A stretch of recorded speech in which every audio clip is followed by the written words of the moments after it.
When most people think about Port Hedland, they tend not to think about it as a tourist destination. It's first and foremost a mining town and is in part of Australia that few people pass through. It's hot, it's dusty, and those that do come here often don't linger for long, which is why I thought I would share with you 21 free activities to do in Port Hedland that visitors often miss. Stay to the end for the bonus adults only activity. One of the best places to stop when visiting Port Hedland is Cemetery Beach. Named after the Pioneer Cemetery just across the road, the beach is a lot nicer than the name suggests. Cemetery Beach is one of the best spots for travellers to stop for a while and rest in the shade of the palm trees, taking in the views of the beach and beyond. The park has a playground, bathroom facilities, picnic tables and barbecues. I think it's the best beach for a nice sunrise or sunset walk, as at certain times of year Cemetery Beach is oriented so you can see both from its sandy shore. Even on the hottest days it enjoys a nice breeze, especially in the early evening.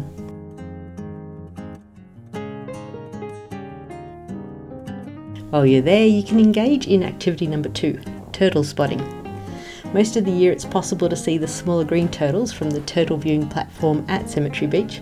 You may have to wait a while, but soon enough you can see them as they pop their heads above water for a breath before resuming diving for seaweed to munch on. If you're here during the nesting and hatching season, you may also witness flatback turtles as they come ashore and lay their eggs, or when the eggs hatch. The best way to see this is to go on a free turtle spotting tour with Care Hedland, who can also tell you all about the beautiful, gentle sea creatures. There are very specific guidelines for how visitors should act around the turtles and for torch or phone flash usage to ensure they're not disturbed during their important reproductive activities. Torchlight can really mess with their navigation and nesting, having a drastic impact on future turtle population numbers.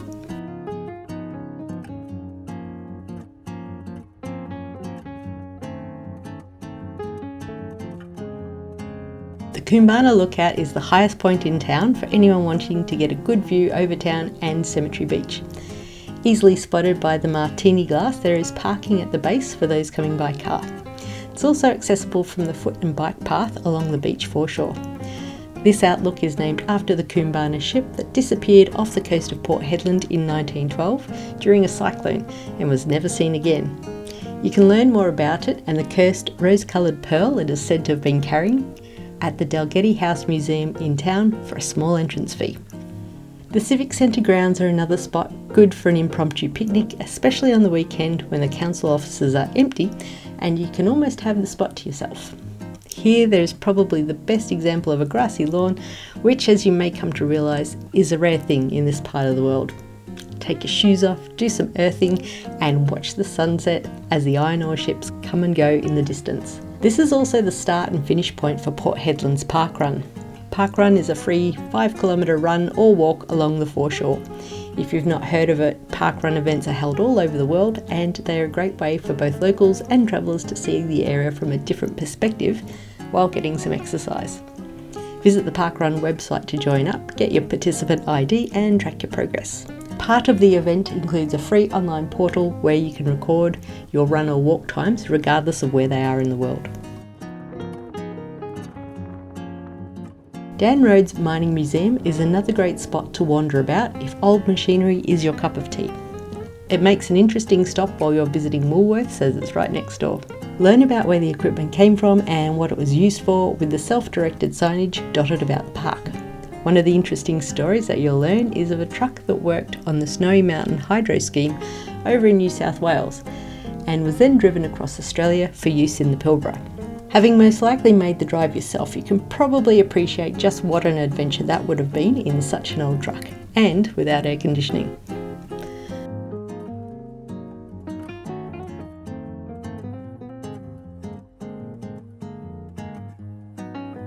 For train enthusiasts, a stop at Redbank Bridge is a great spot to see some of the world's longest trains, often measuring about 2.5 kilometres long and taking several minutes to pass. They carry iron ore back from the region's mines. Best of all, you can stand on Redbank Bridge and see how the far end stretches out into the distance as the first engine passes beneath you. There is also an information panel and barbecue area for those who wish to spend some time in the spot.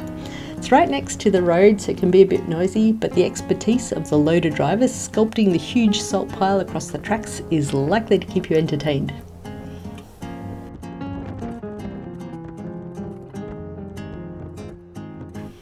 Spoilbank is a great spot for beach fishing, sand driving, and when the wind is right, it's a popular spot for kite surfing.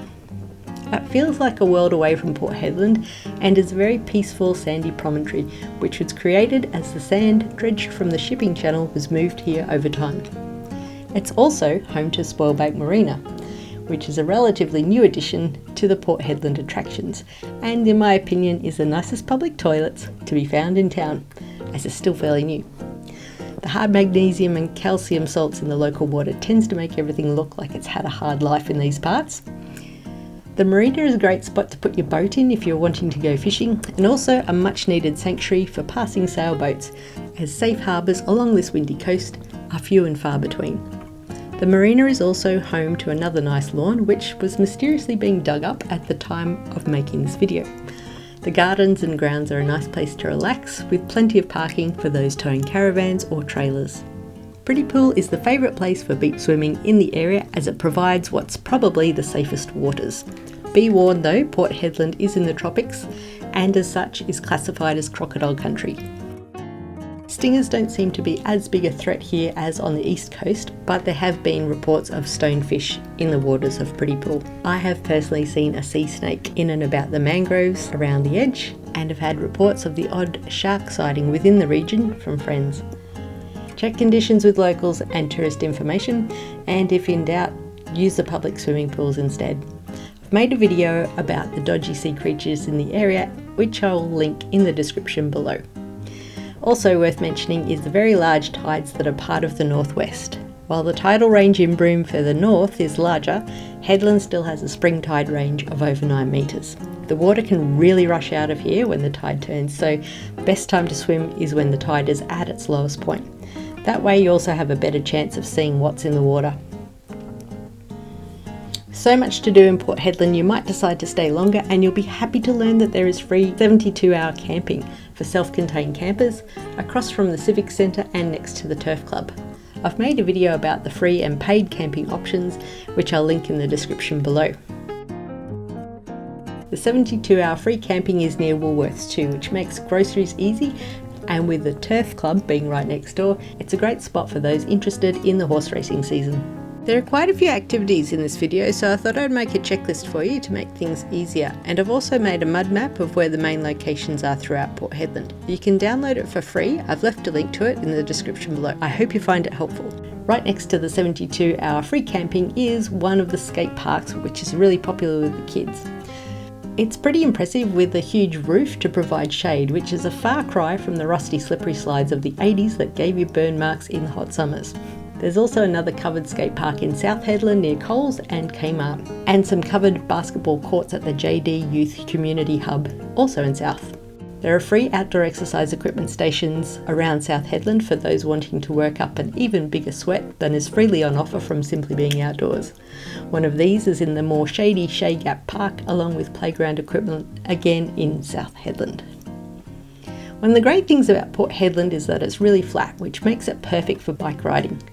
There is a foot and bike path along the foreshore from Cook Point right into downtown Port Hedland's Marapika Park with a one-way distance of about 6.5 kilometres. For those more ambitious, you can ride the whole way to South Hedland, which is 17 kilometres one way and also pretty flat except for the overpass bridges.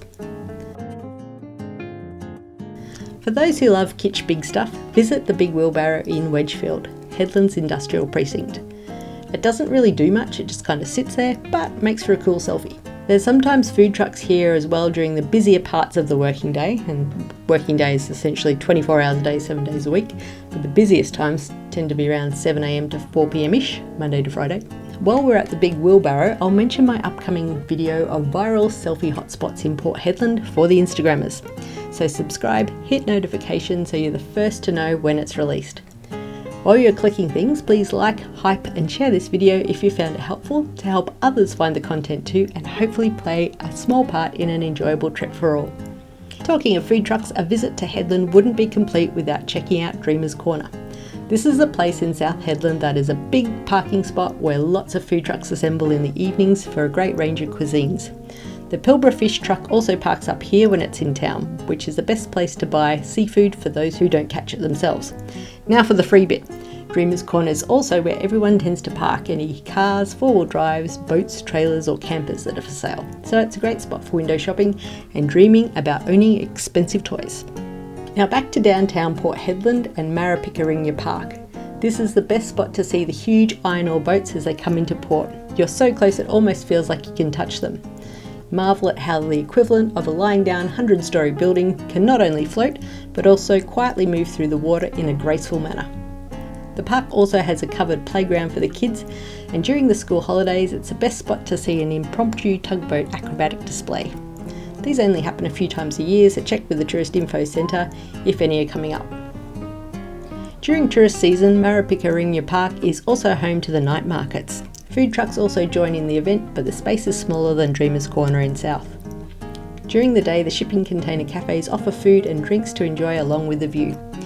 Tourist Info will also have more information on times and dates for those interested.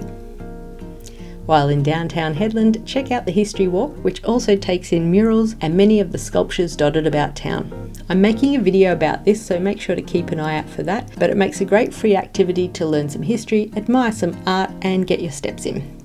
For those who are more interested in the art side of things, you can also visit the Courthouse Gallery for free, which is a great air-conditioned break if the temps outside are a little high.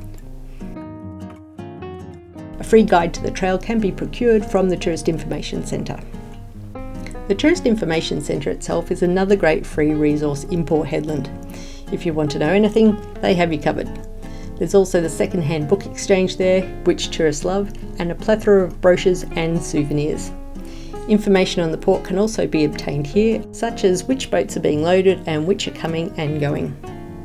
The Tourist Information Centre can also give you times for what I think is one of the absolute best things to do in Port Hedland, and that is the Reef Walk.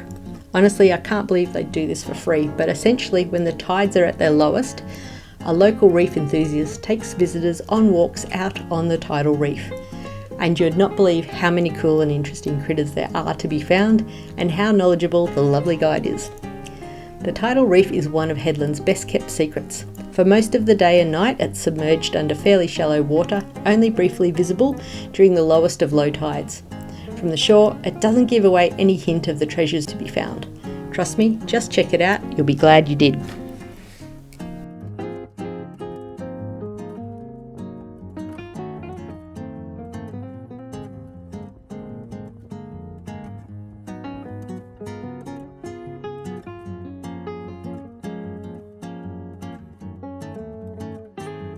A phenomenon which can be seen at a couple of locations in the Pilbara and the Kimberley is the staircase to the moon. This is when the full moon rises over the bay, creating a staircase effect as it reflects upon the water. I don't really know how it achieves this, but it's pretty cool, and there's a special viewing platform at Cook Point near the caravan park. Promised you a bonus adults only free activity, and that is the clothing optional beach over the back of Pretty Pool. As visited by British comedian Bill Bailey on his Wild West Australia TV show, it's probably best not observed too closely, and honestly I didn't realise anyone actually used it as such. I've typically used it as a filming location through the week as it's nice and quiet and no one's usually there. But I did make the mistake of going there once on the weekend and, well, it didn't seem right to take any footage at that time. So make of that what you will, but I hope you've enjoyed the 21 free activities to do in Port Hedland. There's bound to be something there for everyone. While there are some great paid activities such as the port tour, which I made a video about, linked in the description below, it's nice to know that travelling doesn't have to always cost a lot. While you're in the Pilbara region, you might like to explore some more free camping spots that are a little off the beaten track. I've made a video about our top 5 favourite spots, which you can watch here. Thanks for coming with me on this trip about town. Make sure you like and subscribe for more upcoming Hedland and Pilbara content. It's an interesting place, and if you have any questions, feel free to ask in the comments below and I'll do my best to answer them. See you next time.